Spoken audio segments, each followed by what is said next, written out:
Assalamualaikum warahmatullahi wabarakatuh.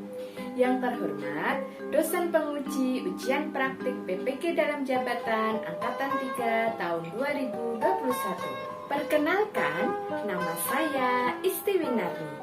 Saya mengajar di SD 2 Patalan, Kecamatan Jetis, Kabupaten Bantul, Provinsi Daerah Istimewa Yogyakarta. Saya sekaligus sebagai mahasiswa PPG dalam jabatan Angkatan 3 tahun 2021 di Universitas Negeri Yogyakarta. Pada kesempatan hari ini, hari Senin tanggal 18 Oktober tahun 2021, saya akan melaksanakan praktik pembelajaran untuk memenuhi ujian kinerja PPG dalam jabatan Angkatan 3 tahun 2021. Saya akan melaksanakan pembelajaran di kelas 4 dengan tema 4 berbagai pekerjaan, subtema 3 pekerjaan orang tuaku, pembelajaran 1. Berikut video praktik pembelajaran yang saya laksanakan. Mohon saran dan masukannya agar pembelajaran saya ke depannya lebih baik lagi. Terima kasih. Wassalamualaikum warahmatullahi wabarakatuh.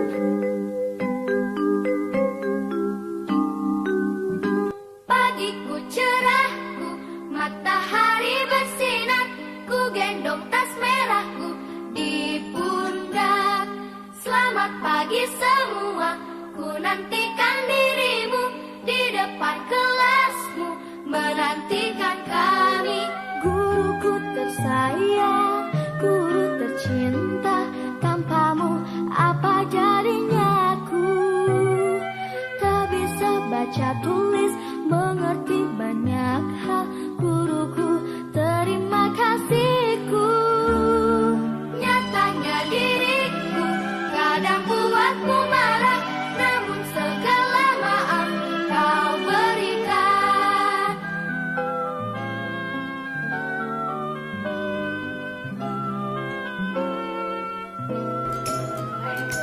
Warahmatullahi wabarakatuh. Waalaikumsalam warahmatullahi wabarakatuh.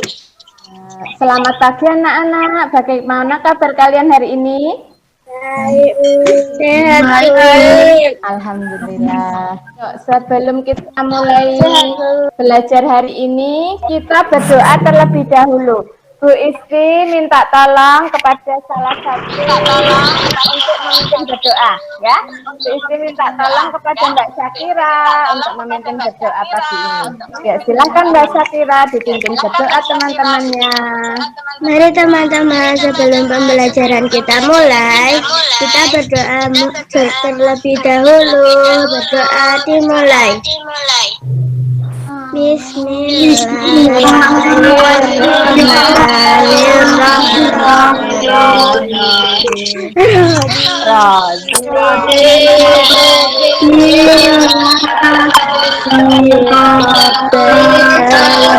Semoga dengan membaca doa tadi, pembelajaran kita hari ini, hari Senin, tanggal 18 Oktober tahun 2021 dapat berjalan dengan lancar, nggih?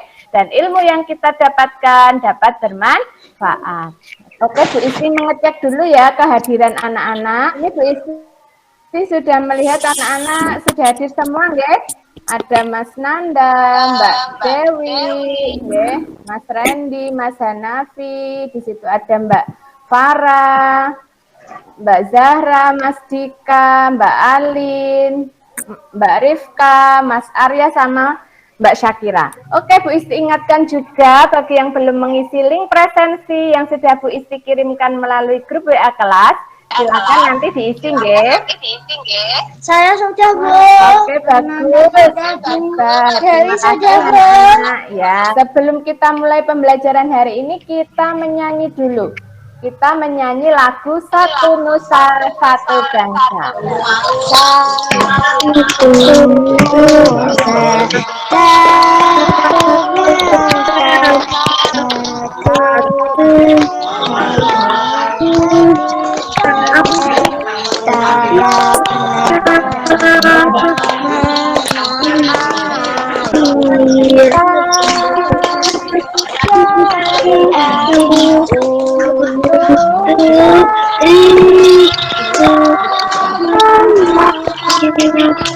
Semoga dengan menyanyikan lagu Satu Nusa Satu Bangsa tadi dapat memupuk rasa cinta tanah air kita kepada bangsa Indonesia. Kemarin Bu Isti sudah mengirimkan file LKPD dan bahan ajar di grup WA kelas. Ya.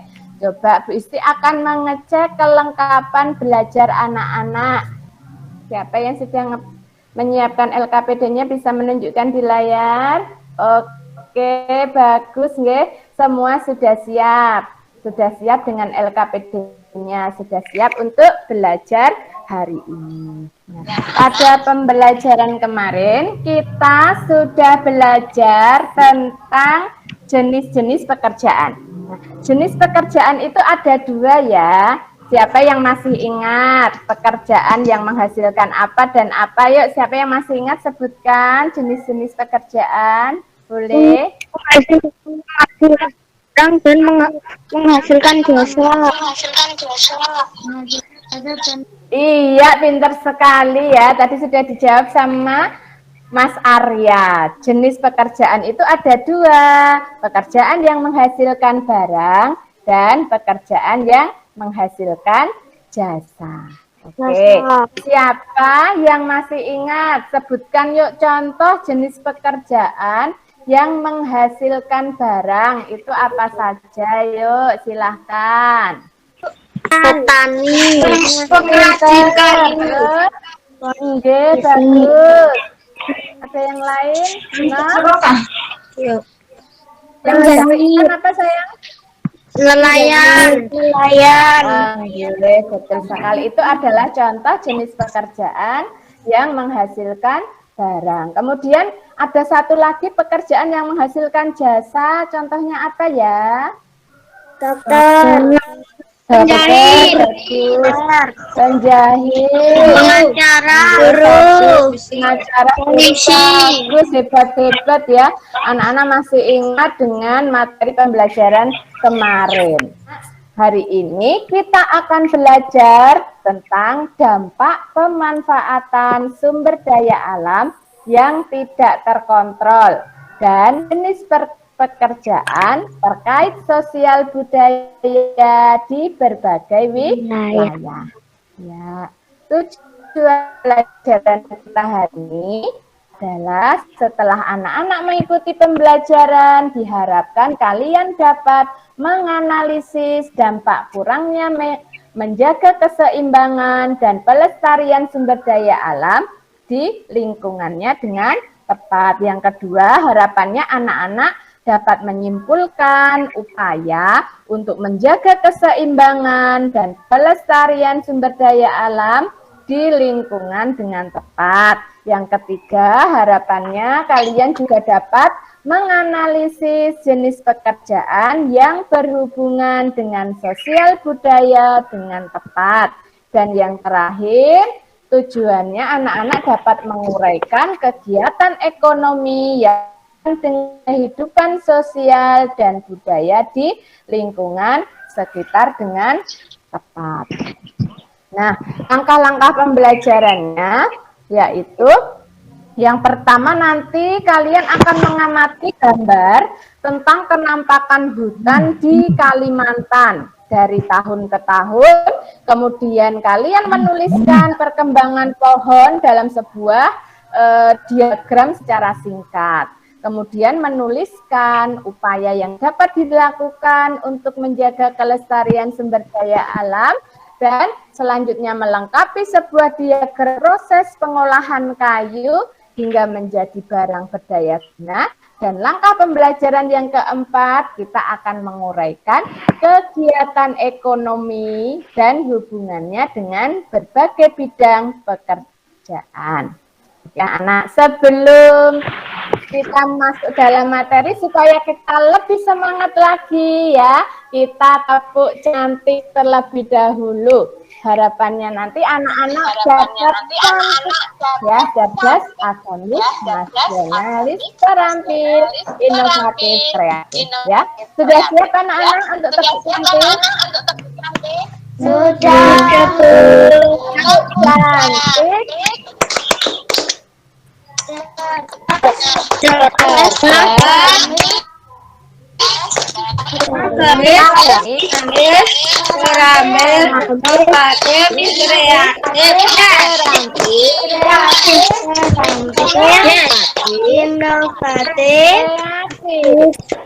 Kreatif.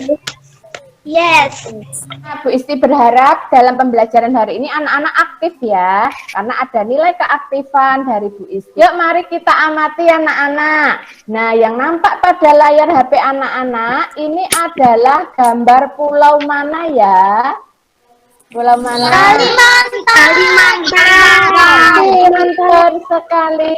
Ya, ini adalah gambar pulau Kalimantan. Nah, di sini ada banyak ya gambar pulau Kalimantannya dari tahun 1950 sampai tahun 2020. Coba perhatikan. Di sini terdapat kenampakan pohon di hutan Kalimantan ya, yang warna hijau itu menunjukkan adanya pohon. Dan yang warna putih itu menunjukkan hutan yang sudah gundul. Nah, coba anak-anak, menurut kalian bagaimana perkembangan pohon yang ada di hutan Kalimantan dari tahun ke tahun? Apakah berkurang atau bertambah hutannya? Berkurang. Ya, betul sekali ya. Di situ tampak hutannya semakin berkurang. Kita amati coba di tahun 1950 itu masih warna hijaunya masih banyak ya. Itu menunjukkan pohonnya masih banyak, di hutan itu masih terdapat banyak pohon. Nah, di tahun 1985 itu juga masih banyak, tapi sudah mulai berkurang sedikit. Di tahun 2020 semakin banyak yang berkurang, dan sampai tahun 2020 banyak sekali yang warna putih, ya kan anak-anak? Nah, coba, yuk sekarang kita masuk ke dalam LKPD 1. Coba sambil dibuka LKPD-nya anak-anak. Di LKPD 1, yuk silahkan dibuka. Nah, di situ ada diagram anak-anak. Ada diagram. Perintahnya, tuliskan secara singkat pada diagram di bawah ini perkembangan pohon yang ada di hutan Kalimantan dari tahun ke tahun berdasarkan ilustrasi gambar tadi. Nah, coba di sini ada contoh di tahun 1950, coba dibacakan. Mbak Syakira, di tahun 1950 apa ini keadaannya? Di tahun 1950, hampir seluruh wilayah Kalimantan tertutupi hutan. Ya, betul sekali, nggih. Terima kasih Mbak Syakira. Nah, ini di tahun 1950 itu hampir seluruh wilayah Kalimantan itu tertutupi hutan ya anak-anak tadi ya, di gambar tadi. Nah, sekarang tugasnya anak-anak, tuliskan yuk secara singkat pada diagram ini perkembangan hutan Kalimantan dari tahun ke tahun tadi ya. Tuliskan secara singkat saja. Di sini sudah dicontohkan di tahun 1950. Ya. Sudah paham anak-anak dengan tugasnya? Sudah, Bu. Oke. Dikerjakan ya, coba dikerjakan. Bu Isti kasih waktu 7 menit. Ya, kalau ada kesulitan boleh ditanyakan ke Bu Isti ya. Silakan. Sudah, Bu. Oke, sudah? Oke, yuk. Sekarang Bu Isti minta tolong kepada salah satu anak-anak untuk membacakan hasilnya. Coba, sekarang siapa? Silahkan tunjuk jari untuk membacakan hasil diagram yang tahun 1985 dulu. Silahkan. Siapa?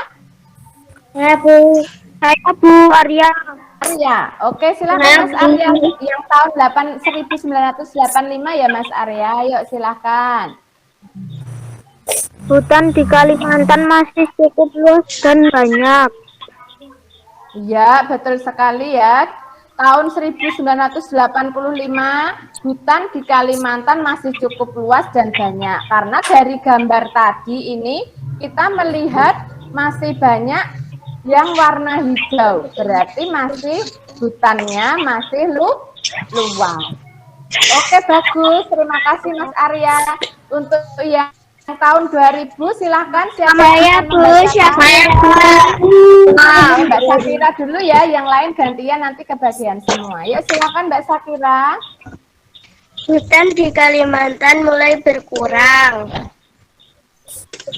Bagus. Hutan di Kalimantan mulai berkurang. Ya, dari tahun 1985 di tahun 2000 ternyata hutannya semakin berkurang lagi ya. Warna hijaunya semakin sedikit. Yuk di tahun 2005 siapa yang akan membacakan? Mas Randy. Silakan Mas Randy. Hutan di Kalimantan semakin banyak berkurang. Iya, benar, betul sekali. Di tahun 2010, hutan di Kalimantan semakin banyak berkurang ya. Oke, sekarang di tahun 2010 siapa yang akan membacakan? Silakan. Dika, Bu. Ya, boleh Mas Dika. Silakan Mas Dika. Di tahun 2010. Hutan di Kalimantan sama banyak dengan pemukiman. Oke, pinter. Terima kasih Mas Dika. Betul ya, mari kita amati anak-anak. Sambil kita amati ya. Di tahun 2010 ini jumlahnya yang warna merah, warna hijau dan warna putih ini hampir sama. Oke, jadi hutan di Kalimantan itu hampir sama banyaknya dengan pemukiman. Hutannya sudah ditebangi dan didirikan banyak bangunan. Nah, yuk yang tahun 2020, silakan yang terakhir bagaimana dari kenampakan ini kita deskripsikan bagaimana. Silakan siapa? Saya, Mbak Farah. Boleh Mbak Farah ngajeng. Silakan Mbak Farah. Pada tahun 2020, hutan di Kalimantan semakin sempit dan pemukiman semakin luas. Iya, betul. Boleh ya. Terima kasih Mbak Farah. Nah, di tahun 2020 ini ternyata semakin parah. Warna hijaunya tinggal sedikit sekali ya. Dan banyak warna putihnya. Berarti di sini menunjukkan hutannya sudah gundul. Pohon-pohonnya sudah ditebangi habis ya. Dan sudah banyak didirikan bangunan-bangunan. Nah, ini adalah kenampakan hutan di tahun 2020 atau sekarang ini. Anak-anak ya, terima kasih anak-anak kalian sudah mengerjakan untuk diagram ini dengan baik. Nah, sekarang di bawahnya diagram coba perhatikan. Setelah kita mengetahui perkembangan pohon di hutan Kalimantan yang setiap tahunnya menurun apa mengalami kenaikan tadi anak-anak? Menurun. Iya, menurun. Betul sekali. Jadi, apa ya yang bisa kita lakukan supaya kelestarian sumber daya alam itu tetap terjaga? Nah, kita akan mengerjakan lanjutan LKPD ini. Kalian tuliskan anak-anak upaya apa yang dilakukan untuk menjaga keseimbangan dan pelestarian sumber daya alam di lingkungan? Yuk silakan. Sudah, Bu. Sudah, Bu. Sudah. Oke, yuk. Terima kasih. Siapa yang akan membacakan? Saya, Bu. Saya, Bu. Ya, yuk silakan. Mas Dika ya. Oke, silakan Mas Dika yang keras ya, dibacakan. Menerapkan sistem tebang tanah.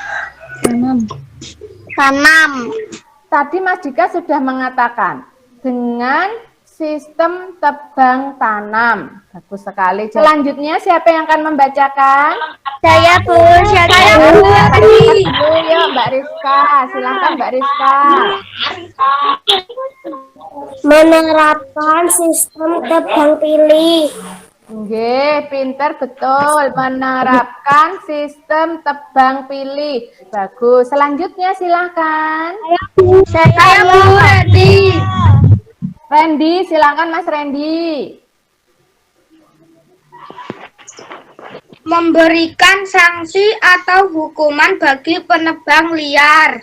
Oke, bagus. Menerapkan sistem tebang pilih, tebang tanam. 2. Menerapkan sistem tebang pilih. 3. Memberikan sanksi atau hukuman bagi penebang liar. 4. Kita melakukan reboisasi. 5. Menjaga kebakaran hutan. 6. Tidak membuang sampah sembarangan di hutan.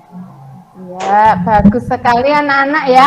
Hebat, semua bisa menjawab dengan benar. Itulah tadi beberapa upaya yang harus kita lakukan untuk menjaga keseimbangan sumber daya alam. Nah, anak-anak, oke, tahukah kalian salah satu hasil hutan itu adalah apa? Hasil hutan, anak-anak? Kayu. Ya, hasil hutan itu adalah kayu. Nah, kayu itu sebagai bahan baku pengrajin kayu. Nah, pengrajin kayu biasanya bekerja menghasilkan barang ya pada pembelajaran kemarin. Coba sebutkan barang apa saja yang bisa dihasilkan oleh pengrajin kayu. Barang apa saja yang bisa Meja, kursi, lemari, meja, kursi. Betul ya, ada meja, ada kursi, ada almari. Itu adalah beberapa barang yang dihasilkan oleh pengrajin kayu. Nah, kita kembali ke LKPD kedua. Nah, ini adalah sebuah diagram proses pengolahan kayu yang dilakukan oleh seorang pengrajin kayu. Nah, anak-anak lengkapilah diagram proses pengolahan kayu berikut dari mulai kayu yang masih berbentuk pohon hingga menjadi meja atau kursi dan sampai ke tempat pembeli. Nah, coba di situ anak-anak mengisi dengan singkat saja urutan gambar pengolahan kayu mulai dari masih pohon di hutan ya. Nah, coba di sini Bu Isti contohkan, sudah ada contohnya, pohon di hutan. Nah, ini adalah gambar pohon di hutan.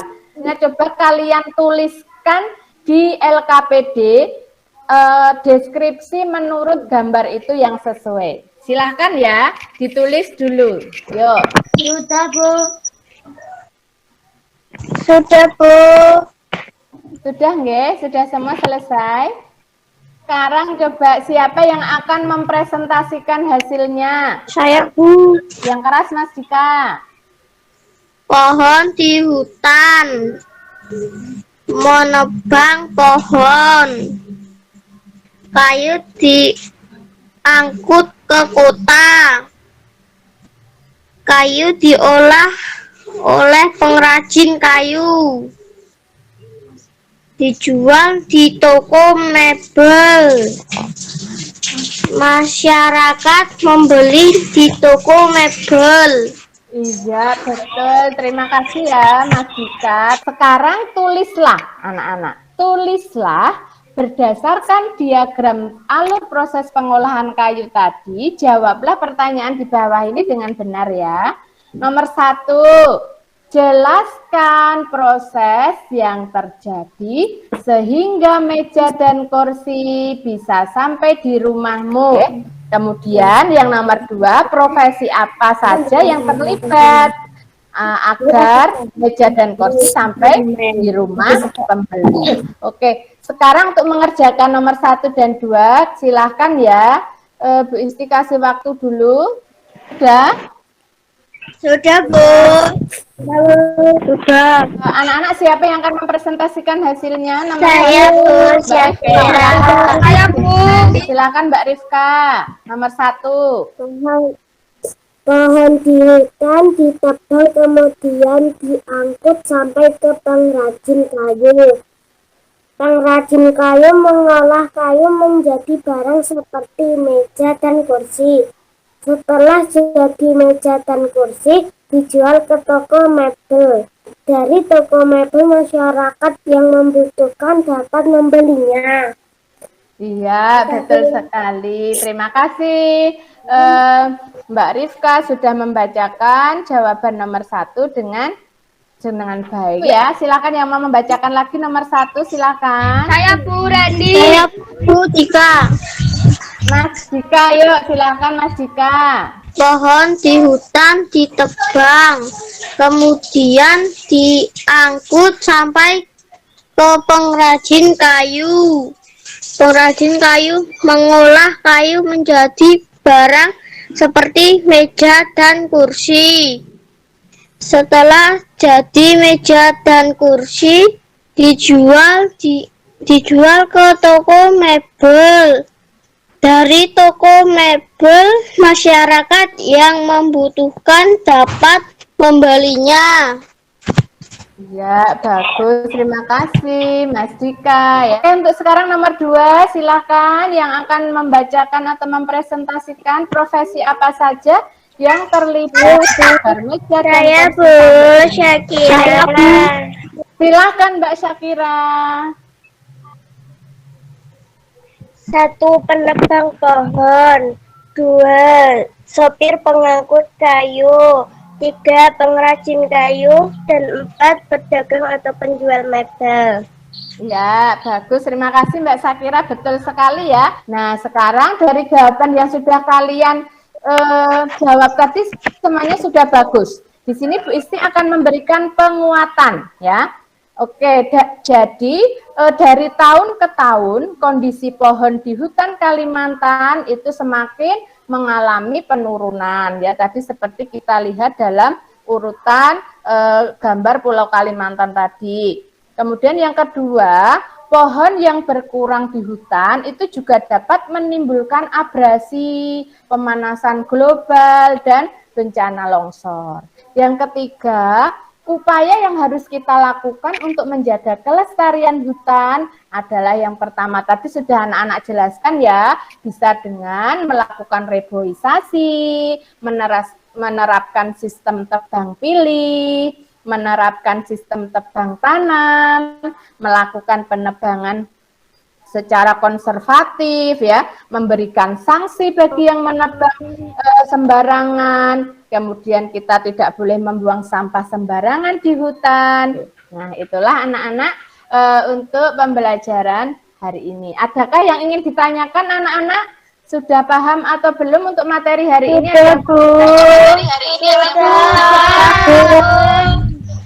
Nah, jika anak-anak sudah paham, anak-anak nanti akan mengerjakan lembar evaluasi yang akan Bu Isti kirimkan linknya melalui grup WA kelas. Nanti silahkan dikerjakan dengan baik. Nah, coba tunjukkan ekspresi anak-anak, perasaan anak-anak belajar hari ini. Apakah bosan, apakah bahagia, ataukah sedih? Silakan tunjukkan ekspresi kalian. Bahagia semua ya. Oke, alhamdulillah. Berarti belajar hari ini menyenangkan. Terima kasih anak-anak, semuanya bahagia. Oke, nah mari anak-anak sekarang kita simpulkan apa saja yang sudah kita pelajari hari ini. Saya Bu Syakira. Kita harus melestarikan sumber daya alam yang ada di sekitar kita. Upaya yang harus kita lakukan untuk menjaga kelestarian hutan adalah A. Melakukan reboisasi, B. Menerapkan sistem tebang pilih, C. Menerapkan sistem tebang tanam.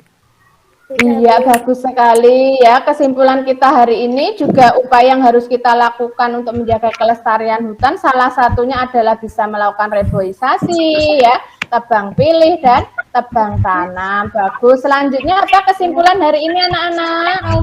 Profesi pekerjaan yang mengolah kayu adalah pengrajin kayu. Iya, betul sekali. Ternyata sudah dapat kita simpulkan untuk pembelajaran hari ini. Nah, Bu Isti ingatkan kembali ya untuk lembar evaluasi. Nanti Bu Isti tunggu hingga pukul 20.00 atau jam 8 malam. Ya. Nah, oke. Untuk rencana tindak lanjut pembelajaran kita selanjutnya adalah besok kita akan belajar materi makna sila ketiga Pancasila dan mencari luas bangun segitiga.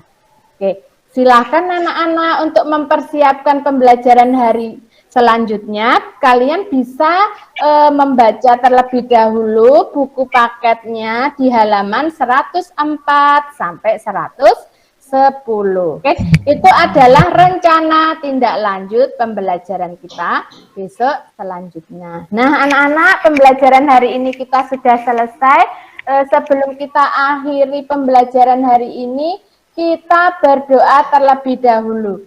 Bu Isti minta tolong kepada Mbak Farah, yuk, untuk memimpin berdoa. Silahkan Mbak Farah. Mari teman-teman, sebelum diakhiri pelajaran hari ini, mari kita berdoa terlebih dahulu.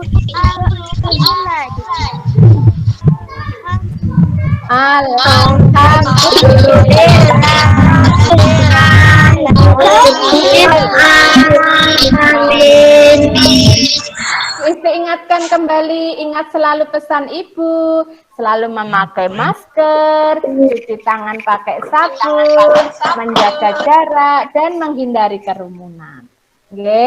Oke, dari Bu Isti cukup sekian. Wassalamualaikum warahmatullahi wabarakatuh.